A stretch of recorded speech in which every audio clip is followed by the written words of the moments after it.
Representation matters. I mean, it's what got me into chiropractic. Right. Seeing someone like myself look just like me doing the work. Yeah. And now I want to be that too for other people. Hi, and welcome to another episode of the BHPN Podcast Series.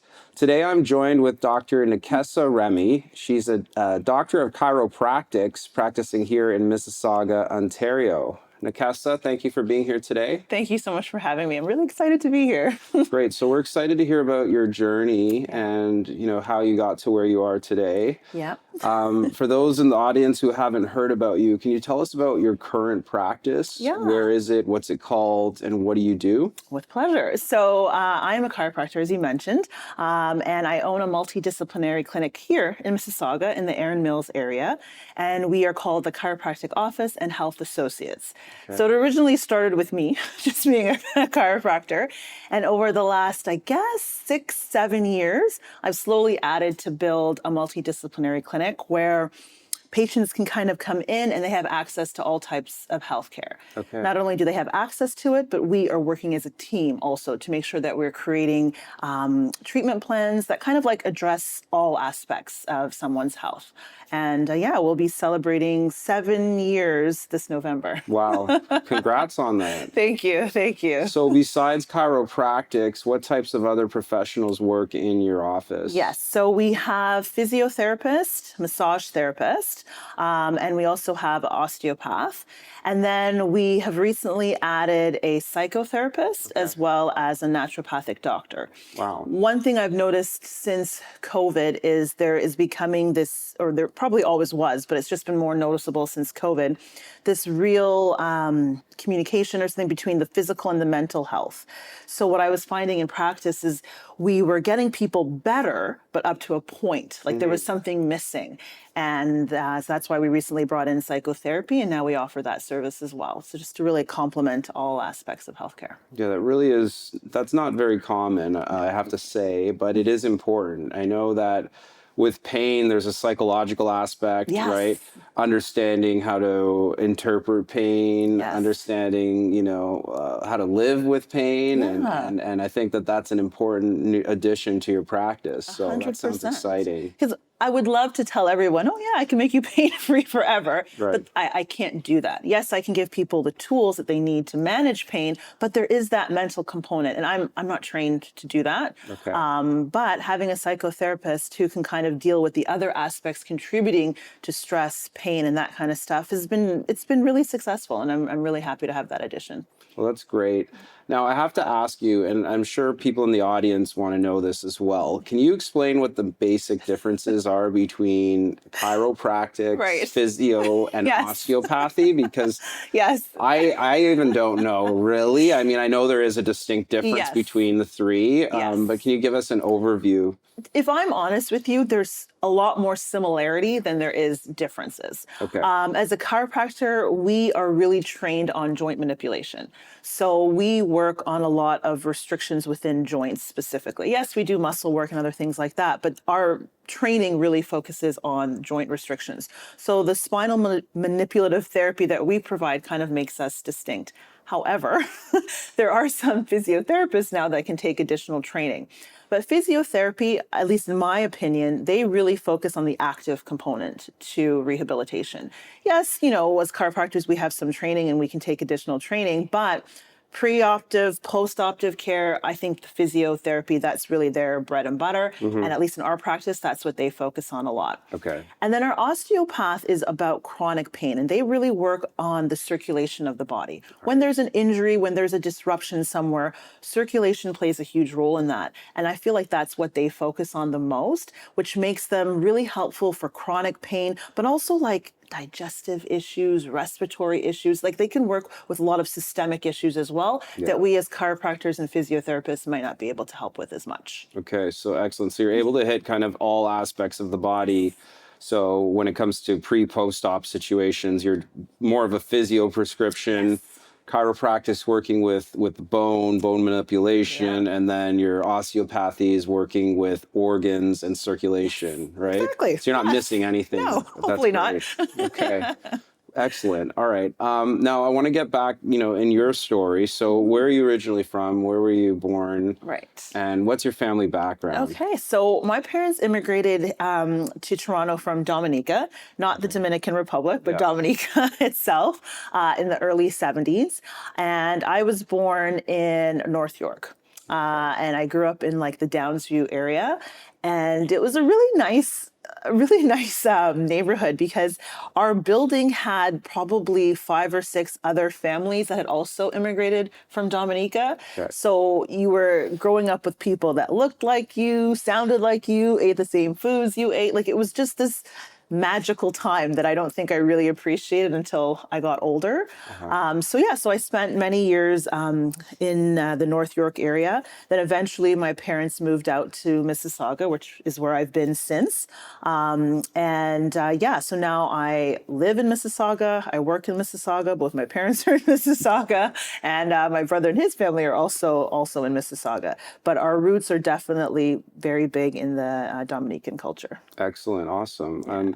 And I did read that you did undergrad at Western, right? Yes, I did. Which I actually went to Western as well. Nice. Yeah. Very nice. So can you talk about what it was like being Black at Western and maybe what you were studying at the time and how you were able to integrate, or if there were any challenges with that part? So this might sound weird to say, but in high school, yes, I did have a lot of Black friends, but I always felt different when I was in high school. And maybe it was because I was so book focused and I just wanted to be the best in my class, the best in every sport that I played. Like I was a very competitive person. And a lot of my friends weren't as competitive as me, especially those friends that, who grew up in, West Indian culture.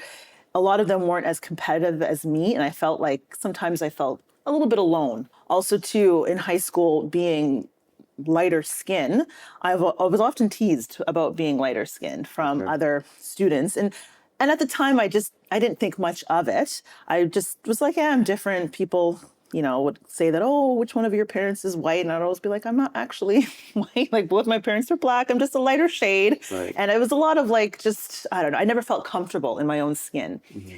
When I got to Western, and I chose Western because they had a really good kinesiology program. Okay. And I had a teacher in high school who taught kinesiology, and I loved it. And she really encouraged me to pursue it. I was very lucky along my journey to have various mentors, and Mrs. Baird was my first. She encouraged me to take kinesiology, did my research, found the program at Western. And going to Western was where I felt the most seen. It's where I met other Black people who looked like me, sounded like me, had that same drive and ambition that I had. And it was just, I felt like I was coming home, like coming to a place where I felt comfortable. I knew I was going to be challenged. I was excited. And people felt the same way I did. And so my 4 years at Western were wonderful. I mean, they were challenging, don't get me wrong. The program was hard, but I always had people around me, Black people around me, who were supporting me, not kind of, making fun of my differences or anything like that. They were on the same track that I was on. Right. And so Western will always hold a special place in my heart because it made me really feel like I'm doing what I'm supposed to be doing, and it's okay that I am who I am, and I look at life the way that I look at life because there's other people like me. So the kinesiology program there, I was part of the Caribbean Students Organization there. Because I just wanted to meet as many Black people as I could. Mm-hmm. My high school was small, so when you come to Western, there's like, hundreds of other Black people. You're like, oh my gosh, like, who are you? Where are you? Tell me more. So it was a really good experience for me and a wonderful 4 years, and really, formed that foundation, which helped me build to where I am today. Yeah, that's great. I do relate to that. I joined the Black Students Association and the Caribbean Students Association as well. And it was interesting because, everyone is kind of Black, right? There's no segregation amongst the group. There was very light-skinned people to dark people from Africa, the Caribbean. all over the world, right? Yeah. And so that maybe was the first time, I think, for me, I ever saw that kind of unification within the group. And of course, you know, the majority of students are white, and you have to know how to interact and make friends with people, you know, who are from all different backgrounds, right? Absolutely, absolutely. I'm glad that I really took the time to get to know as many people as I did there, because like you said, I had never met people from Africa growing up where I grew up. Yeah. And so, yeah, just learning about their journey, the similarities, the differences. And then, like you said, the unification, I think that's the perfect word, because it felt like we were this united group out there to prove to everybody at Western that we deserve to be there. That's great. Right. Yeah. And it was, very special. Okay. So after Western, you then decided to go on to chiropractic. Yes. So where did you go for that? So I didn't quite decide right away. It was an interesting story. I graduated Western and I had a lot of different opportunities. I had really thought about doing physiotherapy or med school, but I wasn't sure. And I was like, I don't want to spend money going to med school or physio school. And I realized it's not for me. So let me work for a year at a physio clinic just to see, or I think I gave myself 6 months. Let me just see if this is something I want to do. And I got a job at a clinic, and funny enough, the day I started, that week they had let go of their physiotherapist, because my goal, I thought I was going to shadow this person and I was going to learn everything I needed to learn. But they had hired a chiropractor. Okay. And the chiropractor they hired was a Black female. Oh, really? I had never, in my 21 years at that point, living in the GTA, met a Black female doctor. Never. Okay. So she walked in, and automatically I was like, who are you? I'm obsessed with you. I want to know everything about you, because I'd never seen a Black female doctor. Wow. So she walks in, and just the most loveliest person. And I worked with her for honestly, after a week, I was like, I want to do what she does.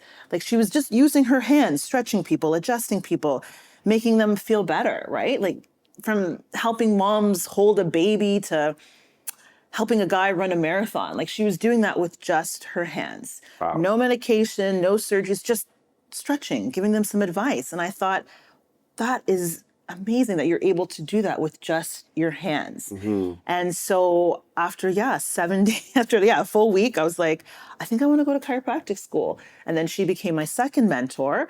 And so I think I started there in June, and in October I had applied for chiropractic school and started my journey.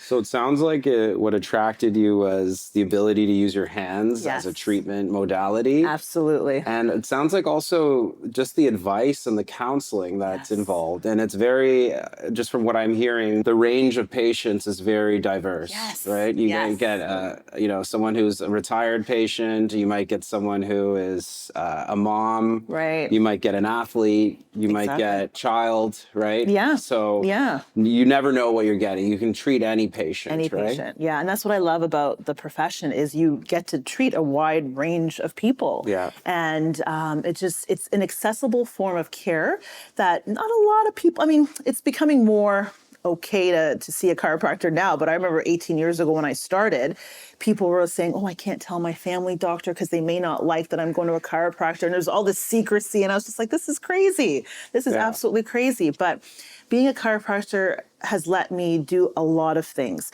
I've had the opportunity to work with Olympic athletes. I've had the opportunity to work with new moms. Like, that's what I love about this profession, is you are accessible to a lot of people, and a lot of people can benefit from your services. Wow. Well, I will tell you, I actually have been, when I was a kid, we started going to chiropractor. My mom was a teacher. She had benefits. Right. She believed in that. This was back in the 90s. And our chiropractor, I can't remember his name. He was a Japanese gentleman, and he would, use the manipulators and give us some neck stretches. And we always loved the experience. I do think it was really helpful, but we got that exposure at a very young age. So it was certainly maybe not what everyone would get in Canada, but I've throughout my life used chiropractors as well. That's amazing. And your story, unfortunately, is not as common. Yeah. Because, I mean, for example, I had never gone to a chiropractor. So after I met Dr. Golden, the woman at the clinic I was working at, and I told my dad, I really want to be a chiropractor. He's like, what is a chiropractor? Right. He's like, go right now and tell me if they're looking for jobs for chiropractors. Yeah. He wanted me to go into the newspaper. Back then, there was no online employment centers. You had to look at the newspaper. He's like, go to the classifieds. Are there any jobs for chiropractors? He didn't know what it was. Really? I never went to a chiropractor. Nobody I knew had ever gone to a chiropractor. So this was something new for my whole community, my whole family. Like being a chiropractor, I really had to not just educate myself, but educate my entire community as well. But it's given me an opportunity to open doors for other people and just show them that not only is chiropractic a possibility for care, but it's a possibility for a profession as well. Excellent. Which I'm really excited to have contributed to that. Okay, so let's talk about when you were actually in chiropractic school now. Were there other Black people in the class, or how did that go? You know what? At the time, so I started chiropractic school, what year? 2003. Our class had 5 Black students. Really? And that was good. That was the most they had ever had. And they had just celebrated 50-something years of chiropractic college. And we were the first class to have 5 students. That was a record. Wow. 5 Black students. No Black chiropractors, no other Black people on staff, but we had 5 Black students. And for me, that was important. Because again, coming from Western, where I always felt like I had that support from my community, I was able to continue that at chiropractic school. Yes, it was a small amount, but at least I wasn't alone. And you could probably identify to this. A lot of times when you are the only Black person in these scenarios, I often feel the pressure to represent my race. I have to represent every Black person that's out there, because if I mess up in front of their eyes, they're going to be like, oh, well, Black people can't do that, or Black people aren't like this. So it's that pressure. But when you're with other Black people, I just feel like some of that pressure comes down. Definitely. And I can really focus on what I need to do to be successful. Yeah, that's important. There is that feeling of, if you make a mistake, how did she get here? Is this some sort of, Make-A-Wish Foundation thing? So you always have to be on your A game, right? 100%. And it's tiring. It's very, very tiring. But at school, we had each other, and I was very, very lucky, I think, because I know the year ahead of me had 1 Black person. So I was very lucky. Well, that's great. And so following that, did you come right to Mississauga, or talk about the transition into from where you finishing? Yes. And I will also say that as a chiropractic doctor, as a doctor of chiropractics, there's a bit more of an importance and an emphasis on having some entrepreneurship skills, being able to, market yourself. You're not just, you have to bring patients in. Right? You do. You do. How did you figure that part out? I feel like I'm still figuring that part out. But truthfully, once I graduated, and for me, I graduated with a lot of debt. Okay. So opening up my own practice I didn't even consider it. I was just like, I need to get a job. I need to get working because I have a lot of debt to pay. My parents, unfortunately, were not in a financial situation to help with my schooling. So it all came down to me. And that was really my focus, was just working at different clinics, trying to build a practice just so that I can pay down debt. So I actually started at a place literally 5-10 minutes from here. Really? Just south of Lakeshore. And I worked there for a while, which was good. It was a good experience. But the chiropractor that worked there was a white woman. And I could tell that she was slowly trying to, reduce her schedule and wanted me to see patients. Not every patient wanted to see me. Right. And whether that was because I didn't look like her, whether that was because I was a new grad, I was young, I'm sure there were many reasons. But it was really, a lot of my work wasn't treating patients. It was educating patients on what I can do. Okay. Because they weren't just going to walk in and let me treat them. It's like I had to prove who I was to them, right? I always had to do that extra step of, I'm really a chiropractor. Yes, I went to school for, this amount of years. This is the skills that I have, the additional certifications I had. It was a constant, proving myself, which I just said, you know what? I'm new. I have to do this. So I did it. And gradually I did grow practice. But the thing is, you don't leave chiropractic school with entrepreneurial skills. Right. They don't teach you how to get patients in. So a lot of it is asking questions. And I was lucky enough to have, the woman who owned the clinic. I was able to ask her questions, and she gave me some advice about, attracting patients, asking for referrals and stuff like that. So that was a good start. But from there, because it was only me at the clinic, and I kind of wanted to work with other people, like at least have a massage therapist or physio. So I moved on to another clinic, also in Mississauga, where the owner had massage therapist, a naturopath, and he also had like a small gym at the back where people did some spin classes and stuff like that. So working there really opened me up to this idea of what a multidisciplinary clinic looked like. And I loved the ability to work with other health professionals. Again, you're still in that same position. You're the only Black person on staff. And again, I had come in for another chiropractor who didn't look like me. So you're still proving yourself that you're just as good, and stuff like that. But at that clinic, I had the support of other team members who knew that I was capable and knew what I was good at my job. And so they helped me build a practice. Right. And that's kind of where I was like, you know what, building your own practice, you need other people to support you. It can't just be you. Yes. So that kind of planted the seed of what a multidisciplinary clinic can look like. And then I left there, and that's when I decided, okay, I want to open up my own kind of space. So I just rented a small space because, again, at that point, I think I maybe had paid off my loans, but I was still like, now I have, rent. I got other bills I got to pay. And, when you're self-employed, if you don't work, you don't get paid, right? Yeah, so exactly. You're working a lot. And, there were weeks where I was working 70 hours a week because I had bills to pay and I had stuff to take care of. But through there, I rented a small space and a gym because I liked the idea of working with active people.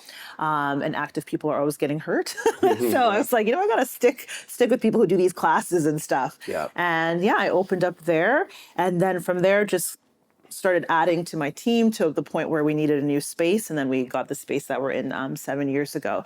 But it's been a difficult journey just because like I said, I didn't have the entrepreneurial skills. I didn't know how to hire people, fire people sometimes, or how to recognize, who would fit in with the type of practice that I wanted. So a lot of it was trial and error. Yeah. Made a lot of mistakes. And unfortunately, when I started, there wasn't Black physicians network. There wasn't that, right? So you feel alone for a lot of it. Yeah. And you're working 70 hours a week, you're trying to build a practice, you're doing it on your own. It is very difficult. And the one thing that I think has really helped me was I had someone once ask me when I was making my website for the first time, she asked me, what do you believe in? And I was like, I don't know what that means. Like, are we talking religion here? Like, what does this have to do with a website? And she's like, no, like, why do you want a website? Why do you want it to attract patients? What are you trying to do here? Why are you trying to do it?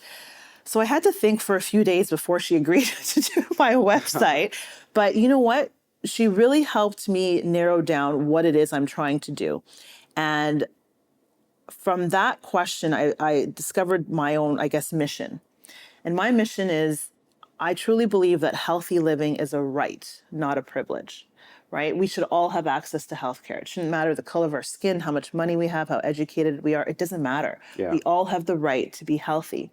And once I was able to kind of figure out what my mission is, then I was able to find people who believed in that mission. And when I found those people, that created the team that I needed to support me so that it helped me grow and become more successful. That's a great story. So I'm just hearing the struggles, right? Yes. I mean, like, just to be clear, in your educational journey, you had basically no courses on Business 101, entrepreneurship, corporate structure, accounting, none of that stuff. Nothing. Wow. Nothing. I think we did one course on insurance, how to get insurance so that you have disability insurance, which was great. That was helpful. But no, how do you negotiate a lease agreement? I don't know. Yeah. I'm Googling it. This is crazy, but we had no education on it, at least when I was. It's a huge gap, right? And I same thing, you know, when I finished medical school and residency, and I was in the process of looking at my options, you know, I wanted to own part of what I was doing, right? And so same thing, you know, you have to go through a lot of trial and error, working at other clinics, trying to, you know, understand the business fundamentals, right? And that's why we just, you know, one of the reasons why I co-founded the Black Healthcare Professionals Network is to help provide that information early on, right? Yes. And so important. unfortunately, a lot of us still have struggled and probably still do struggle with the process of being a business owner, right? Oh, absolutely. There really isn't enough education on it in the schools. And like you said, chiropractic is not the type of thing where you graduate and then you open a clinic and people are just waiting to come in. Yeah. It doesn't happen that way. You really have to market yourself. You do. But if you don't know yourself, first, that's the one thing that I learned, you have to know who you are, what it is about whatever career, whatever path you've chosen, why did you choose that? Start there. And I feel like that was a huge awakening for me. I really had to figure out who I was as a chiropractor, as a healthcare provider. And that's when I was able to, like I said, find the right people and really start taking the right steps to build what I'm currently building. Okay.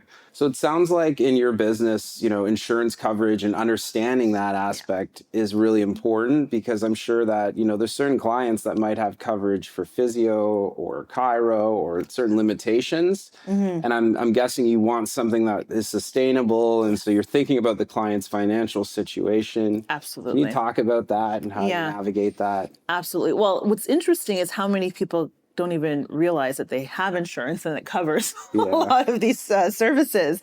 Every week we're getting someone that comes in and says, I've had insurance for 10 years, but I've never used it. I'm just thinking, that's crazy. Yeah.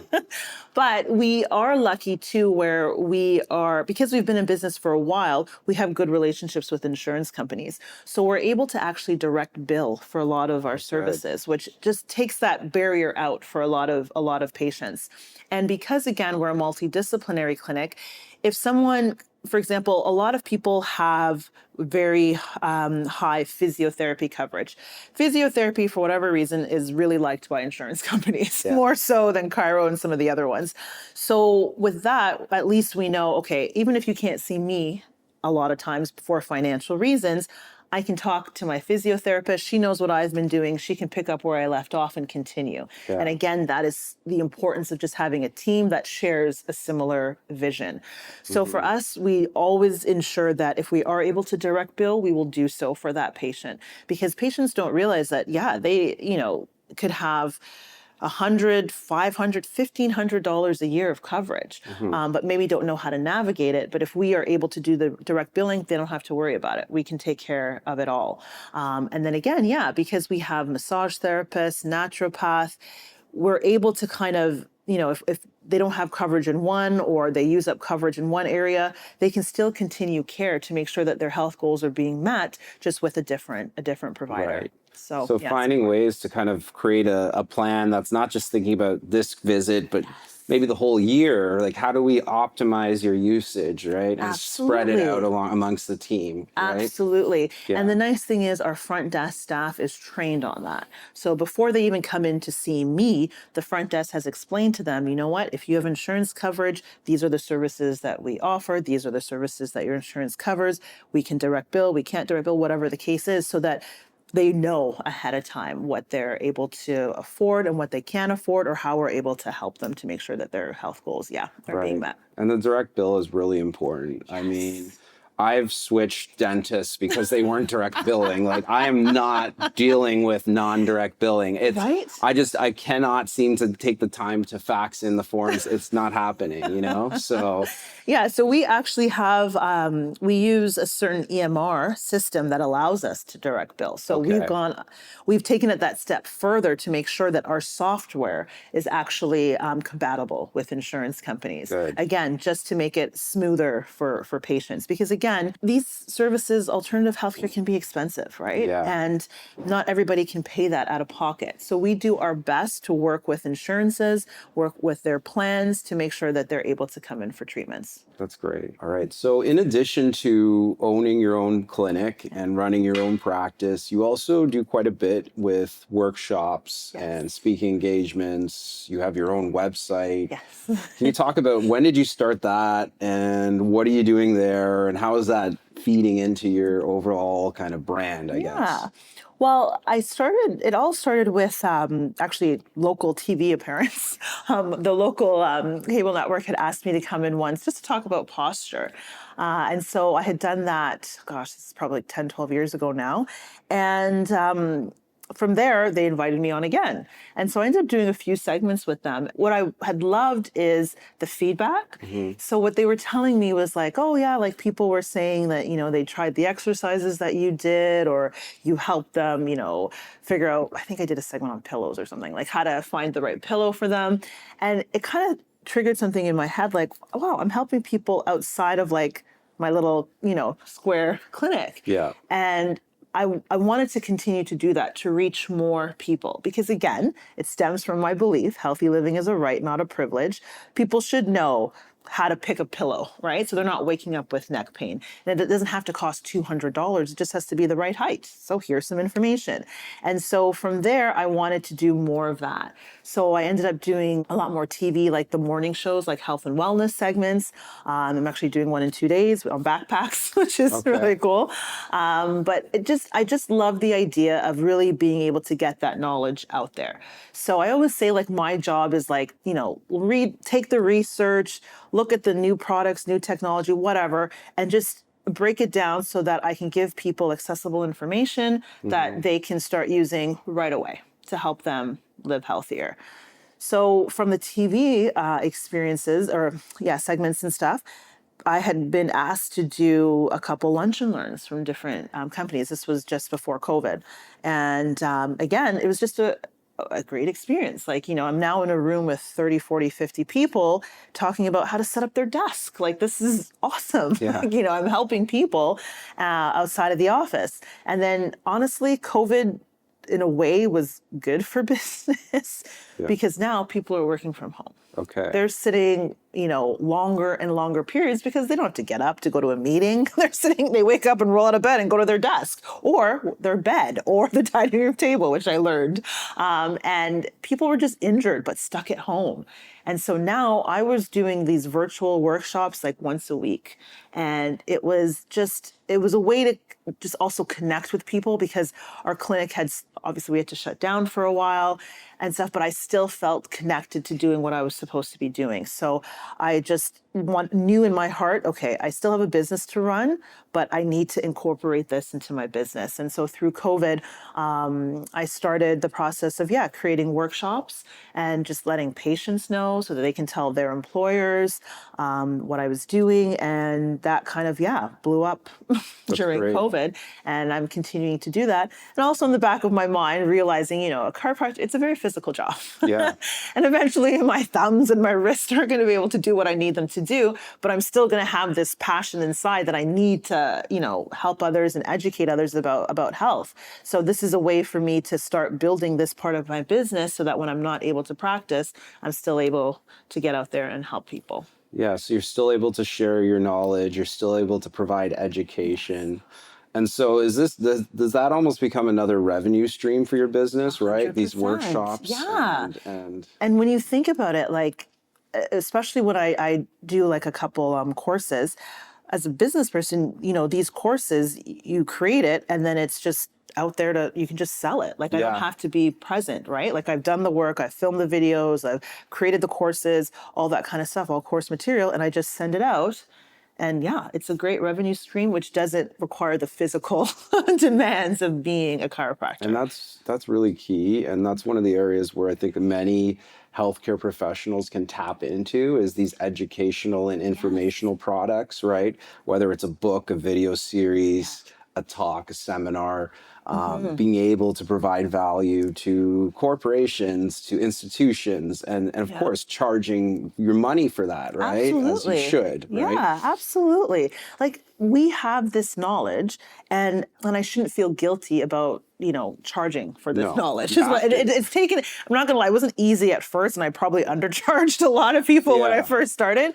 But I have years of experience. I have literally the blood, sweat, and tears that have gone into this, this wealth of knowledge that I have. And at the end of the day, I want to share it because I'm passionate about it, but I also have to think, I've got kids.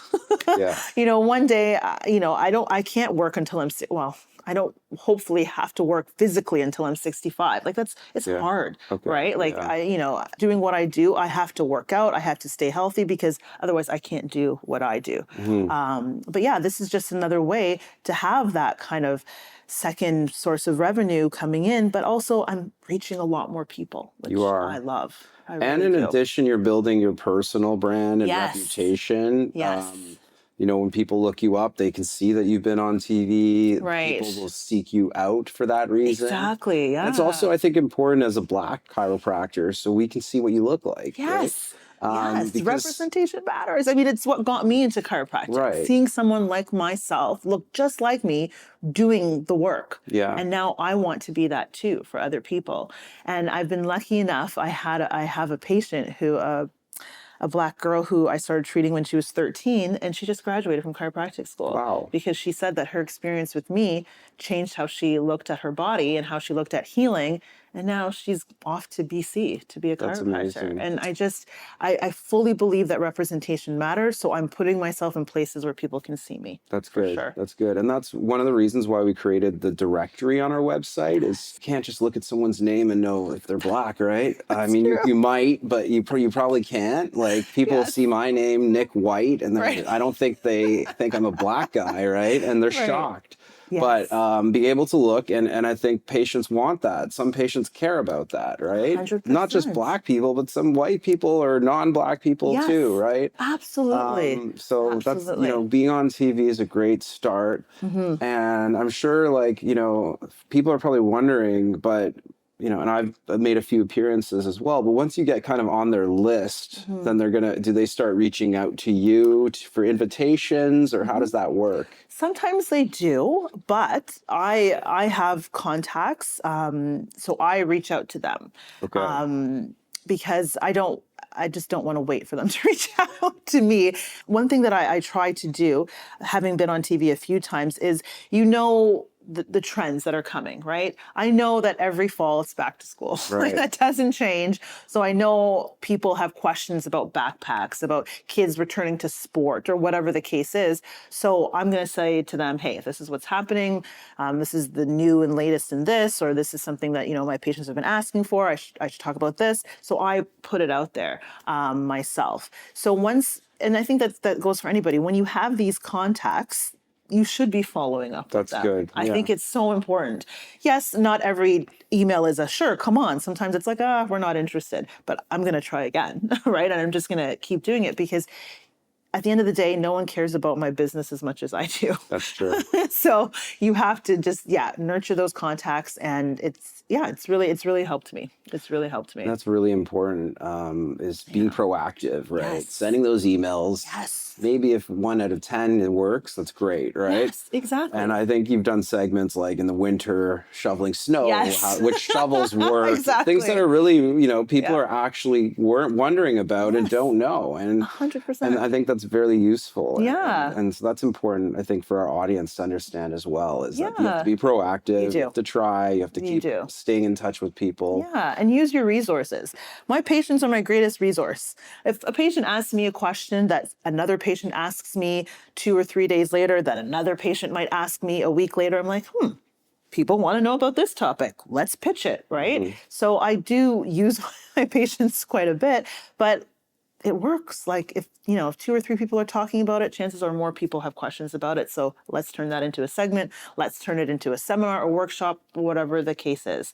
And I continue to do that to this day. That's great.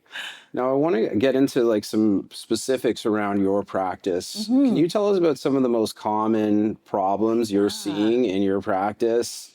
How do you address them? Right. I mean, I know you focus on prevention, but what are you seeing day to day? Well, it's really interesting. I 2 years ago kind of started my own health and wellness journey that I've been very open and honest with my patients and on social media and stuff like that. And what's really interesting is the type of patient that's attracted to my office over the last couple of years. So I, in my 40s, my body is changing and I'm working out, trying to look at other different ways to stay healthy. And so now my patient base is a lot of women in their 30s, 40s, and 50s who might be perimenopausal, menopausal, have noticed different changes in their body, from aches and pains to weight gain to lack of sleep, all kinds of things. Those are the patients that I'm seeing more in my practice, just because they know that I've been going through it myself. And a lot of people are like, well, why would they go to a chiropractor? Because muscle and joint pain is huge in perimenopause and menopausal during that time. And I'm not saying that I can stop or change menopause or perimenopause, but I can give them the education and stuff that they need to at least help manage some of those symptoms. So I feel like that is a huge part of my patient base right now. And then the other part is those desk jockeys, those people that are sitting all day long at computers. And I mean, oh gosh, like 50% of what I see is related to the fact that people are sitting more than they should, right? And at the end of the day, like I always say, our bodies aren't designed to be sitting at computers. Like we're supposed to be out there, I don't know, hunting and gathering our food, not hunched over at a desk for 7, 8, 9 hours a day, which some people are doing. And, you could be the fittest person in the world. It doesn't matter. If you sit for that long a period, you're going to get aches and pains. And so that is a huge part of what I see. And the first workshops, seminars that I created was to address that, because I was just seeing the same things over and over again. Shoulder injuries, neck, low back, all having to do with sitting. Just with sitting. Just with not sitting. Car accidents, not major traumas. No, not sports injuries, nothing. Trip and falls, no. It's sitting. Okay. Like sitting is, the whole sitting is the new smoking. I don't know about all that, but I will just say that sitting for long periods, not being active, is just not ideal for our bodies. It doesn't matter who you are. So what are some real practical tips that we can do for people who are sitting all day like myself? I mean, what do you recommend? And the thing is, people have to sit. I'm not saying that you shouldn't sit. You have to sit, but set a timer on your phone. Every hour, get up. Even if it's just literally to grab water, go to the washroom, do a lap around your office, whatever the case is, get up. Because our spines are under this compressive load for so long that we need to take the pressure off a bit. So getting up every hour if you can, ideal. And then, yes, ergonomic equipment can be helpful as well. Like you should not be sitting at, on your bed doing work. Like that's just no. If you are going to be working from home, make sure you have a setup. It doesn't have to be expensive stuff. It just has to be a chair that has adjustable armrest, an adjustable seat pan, so the thing you sit on, and an adjustable backrest. If you have a chair with those 3 features, you can accommodate it to your specific needs. But yeah, just making sure that you have a proper environment. And then the other thing is just stretching through the day. If you can't get up, okay, fine. But there are stretches that we can do while we're sitting at our desk just to open up our hips, open up our back, our neck, whatever the case is. Just do something to get some movement in. Okay, so really just having timers, making sure you're taking breaks. Yes. The chair is important. Yeah. I've heard some insurance companies might even cover chairs these days. Yeah. Have you seen that? Since COVID, there has been this allowance in insurance for ergonomic equipment.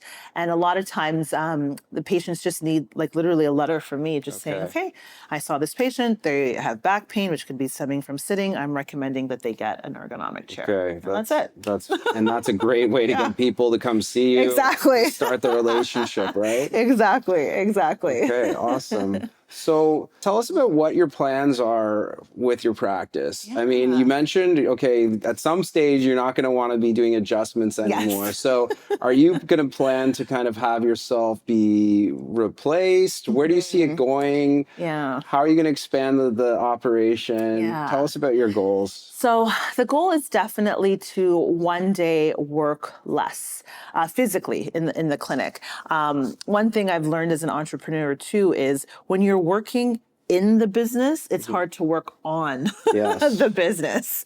And so I need to take a step back in order to actually grow. So over the next kind of year and a half, roughly, I'm going to be looking at reducing my hours. Okay. I have 2 chiropractors that work under me right now. So the goal is just to mentor them and, you know, just build up their caseloads and get them comfortable with my patients. So that way, not that I'm going to stop treating completely. I don't think I'm not ready for that. But I do want to kind of reduce my hours and then in the physically working. So that way I can spend a lot more time working on the business. We definitely want to build our mental health team. We want to get another psychotherapist in and maybe a social worker, and also to build our physiotherapy team as well, because we get a lot of patients coming in specifically for physiotherapy, whether it's pre or post operative. So we definitely want to build that. So I would say over the next year, those are probably the 2 areas that we want to focus on. And for me too, I love teaching. I love educating. There's just like a high that I get when I'm on a stage or in front of a camera. And so that's the part of the business that I want to work on, is just to do more workshops, definitely more corporate stuff. You know, personally, that pays a lot, the corporate gigs. And at the end of the day, people want employees that are happy and healthy. And if I can contribute to that, perfect, hire me. So I definitely want to work on that. And that was kind of why I recently relaunched my website. My personal website was to really showcase that part of what I do. So I can work on building that. And so can you tell us what's your personal website? It's just drnekessaremy.com. Okay. And I did check it out this morning, and it's very focused on, you know, workshops and maybe more of a corporate approach to this. Absolutely. Which is a great way to kind of free up your time a little bit, right? Yeah, I definitely want to continue that. And the other part that I'm working on too, or that I've been working on, is going into high schools and teaching there. Nice. I've been able to work a lot with the health and wellness departments and stuff, and do various workshops from like sports taping and wrapping to ergonomics. And I like to do that part, especially because I want students to see me. Good. I want students to see there's a chiropractor who's doing, you know, X, Y, and Z, and maybe that's something that I can do too. That's great. Yeah. That's great. Yeah. Do you have kids? I do. How many kids do you have? 3. Wow. So I have 15, 10, and 5-year-olds at home. And part of the reason, again, for wanting to do more of these corporate stuff is it's kind of like 9 to 5 stuff. So I can be there for the soccer games, the swimming lessons, and stuff like that. When you're running an office, and a lot of times it's evening and weekends, because that's when patients find it, you know, the easiest to come in. So so I'm trying to reduce that so I can be more, or spend more time being a mom. So you're a full-time mom, Yes. full-time entrepreneur and business owner, as well as a full-time chiropractor. It's a lot of hats to wear. It is a lot. It is a lot. It is a lot. But at the end of the day, one thing I always tell myself is I'm very grateful that I have a career that I love. I know a lot of people who have jobs they don't like, or doesn't fulfill them. And so, yes, it's not easy. There is a lot of work. I've had a lot of gray hairs, but when I go to bed at night, I feel good because I was able to do something that I love to do. And I'm just grateful that that involves helping other people. Nice. Now, let me ask you, before we started, we were talking a little bit about kind of the intersection between the medical field and the chiropractic field. Yeah. I mean, as a doctor of medicine and a physician, sometimes there can be some butting heads or some animosity. I don't know why, but what's your experience with that, and how do you try to mitigate it? Yes, I think when I first started in practice 18 years ago, it was a lot harder to collaborate with medical doctors.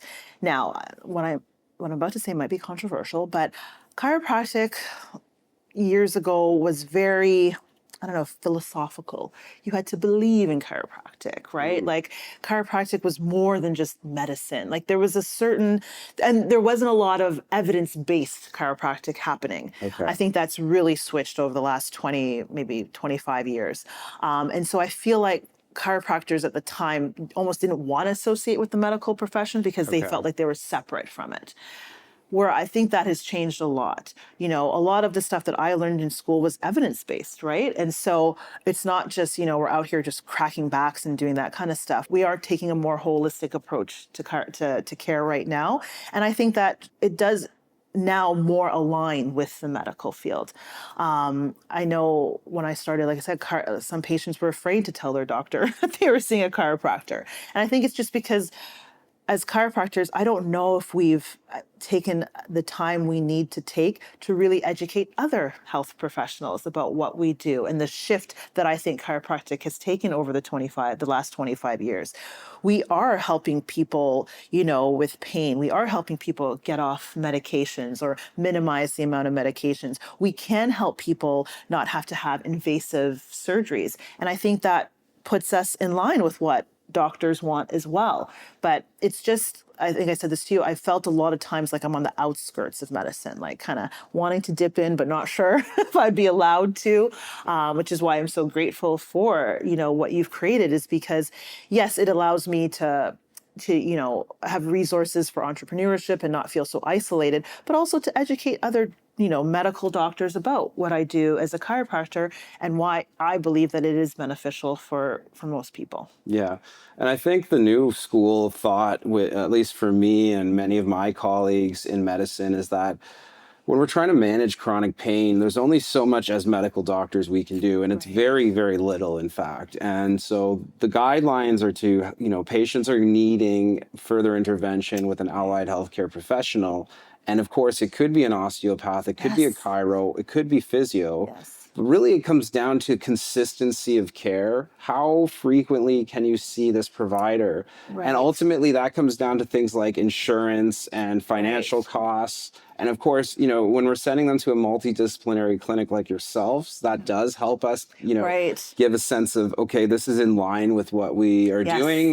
We know that there's also, you know, physio involved, but it's not all that just different. You know, there's a lot of overlap in how the care may actually manifest in actual practice. And so I think it's moving in the right direction. I think we're starting to see, you know, an alignment, and I hope that that continues to develop. Me too. Both sides of the table are going to have, you know, people who don't agree with others and whatnot. But we need to find an overlap and an intersection and be able to provide an interdisciplinary approach for patients. Right? I mean, my dream would be to have a clinic where there are family physicians as well as the allied healthcare working together. Why not? So I just feel like that's the future. Like that's where healthcare should be going. Absolutely. Yeah. And where do you think your field is going? If you could talk about that, is it merging more with medical? Is it, I mean, there's also chiropractors who use devices, right? Like lasers.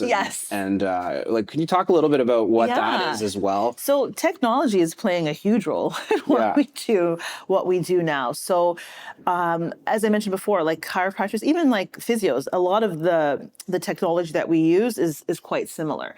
Now, if you watch YouTube, you might see chiropractors using all kinds of crazy devices on their patients, but for a lot of chiropractors, there's still like a manual component to what we do, but because everybody wants things to be more efficient, there are more tools and stuff that you can use.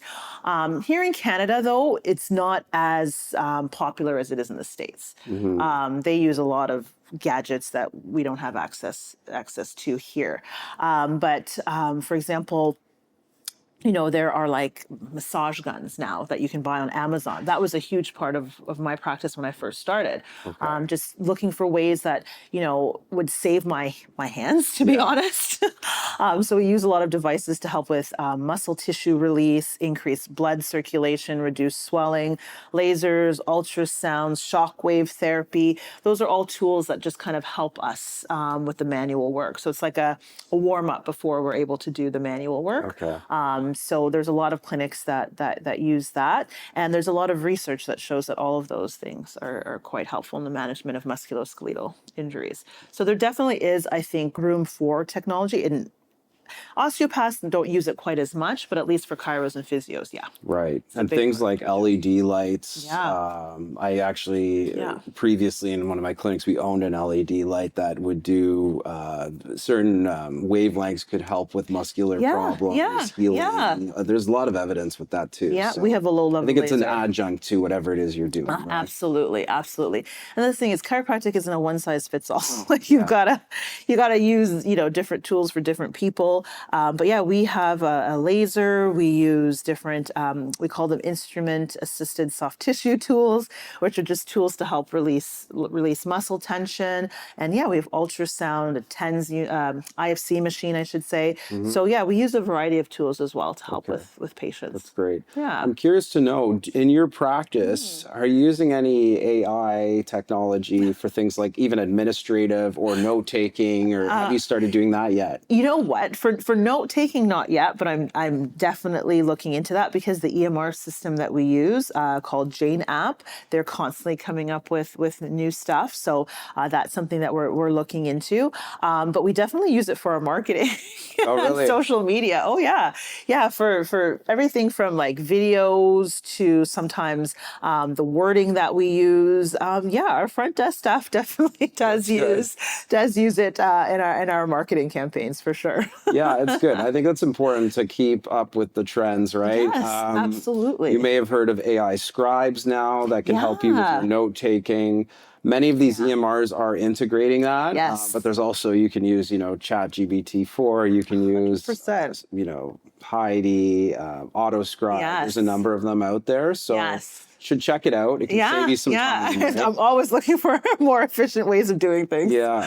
I've used Jane app as well. Yes. It's a great app. Yeah. Every EMR has its limitations, but I do find it quite easy to use, and very templates and flowing and things like that. Absolutely. Yeah. And like I said, that one Jane app I love because it's integrated with insurance. So it does help for a smooth transition when we're paying to patients doing direct billing. It's a very smooth transition through Jane. So that's why I love their app. Okay. Now, if you could give yourself advice, when you were back, say, in your early days, in your 20s, what would you tell yourself then, knowing what you know now? Ask questions. Ask questions. You're not going to find the answers on your own, or if you do, it's going to take a lot longer. Yeah.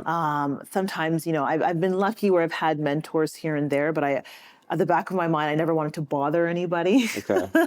But if I can go back, I would say just ask the questions. All those questions that you had nagging, if you had asked those questions, you would have been able to come to the solution a lot quicker. Okay, that's great advice. All right, well, we're going to wrap things up. So patients, you already mentioned your personal website. Yes. Your office is the Chiropractic Office and Associates and Health Associates in Mississauga. That's right. Right, and you are on Instagram as well. Yeah, Dr. Nekessa Remy or the Chiropractic Office. Okay, perfect. So people, you need to join and follow her and check out her services. All right. Thank you for being on today. Thank you so much for having me. This was a blast. Take care.